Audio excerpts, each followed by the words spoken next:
resources are in the hand of few people or few organizations or few governments, and that is really concerning in terms of getting these resources to youth. The people work on the national resources and they are in the process of making them pass to an export level, but they just touch the resources, but they don't get a share of it.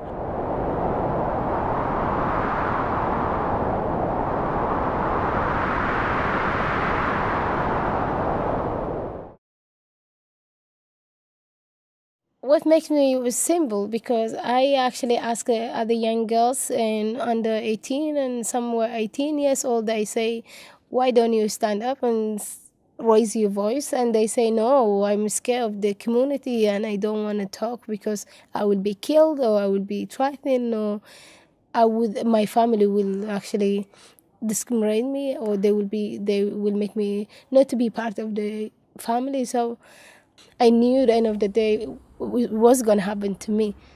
Basta!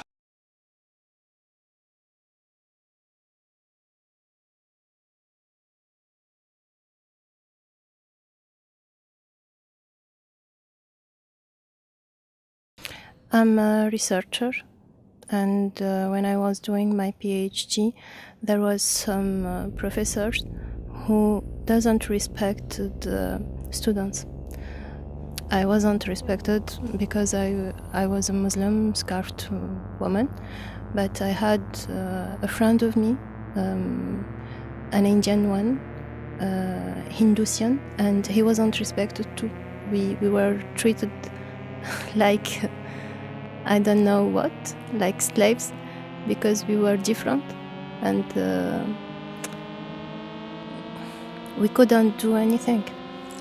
Those type of things may change you for the better and or for the worst.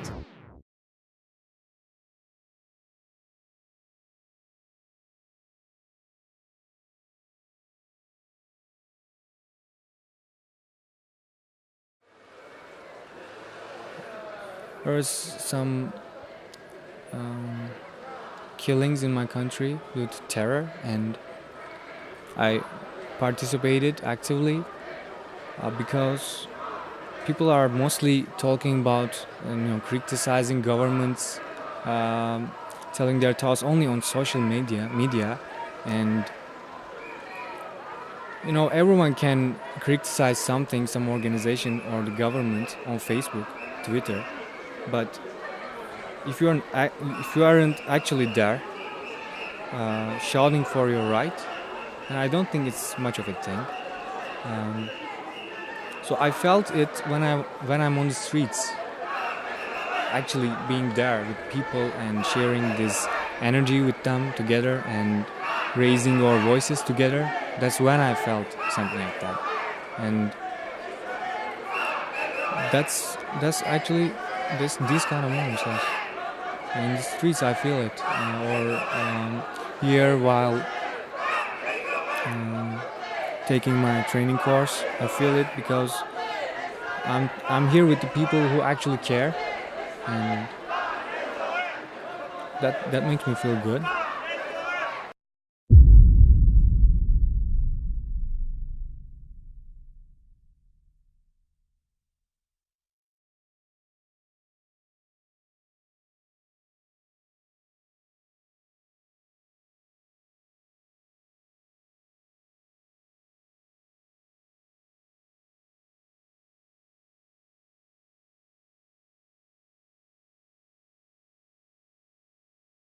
It was a girl.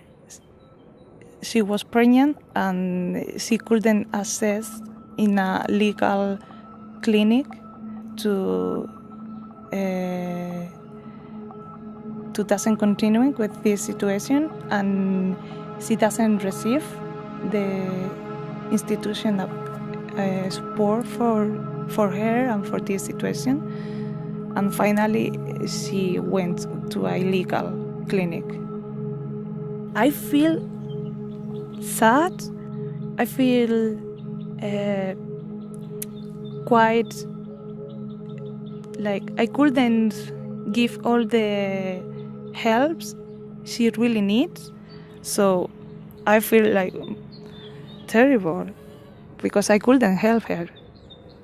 I couldn't just advise but not take care of her like more humanity.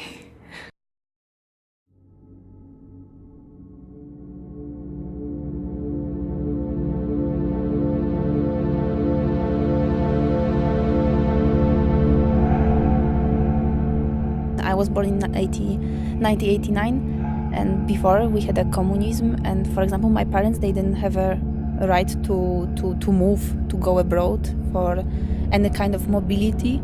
So what I feel now, that I really appreciate the time that I live, because I have the right, and they are always repeating me, use the chance you have now, because we didn't have the opportunity to travel, to go, to make our dreams come true, and you can do. So they are always now supporting me in whatever I want. If I want to go abroad for exchanges like here, they always support, they never say no.